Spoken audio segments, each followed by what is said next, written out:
এটি হলো চোপতা ভ্যালিতে আমাদের সুইস ক্যাম্প। আমার ব্যাটালিয়ন রেডি হচ্ছিল।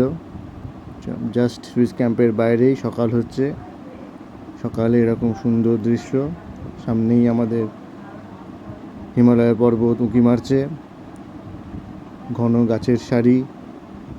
আমি তো কালকে রাতে এত বৃষ্টি হয়েছে ভাবতেই পারিনি যে সকালটা এত পরিষ্কার পাবো। অসাধারণ একটা অভিজ্ঞতা। এই সুইস ক্যাম্পের আমাদের এন্ট্রান্স, ওপরের দিকে উঠে গেলে মেন রোড।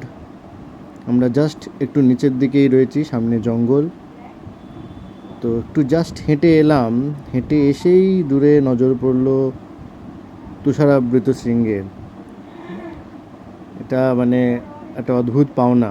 আমরা আজকের যাব টুংনাথের উদ্দেশ্যে এবং আশা করি যা ওয়েদার দেখছি ভালোই ওখান থেকে তুষারাবৃত শৃঙ্গ আরও দেখতে পাবো।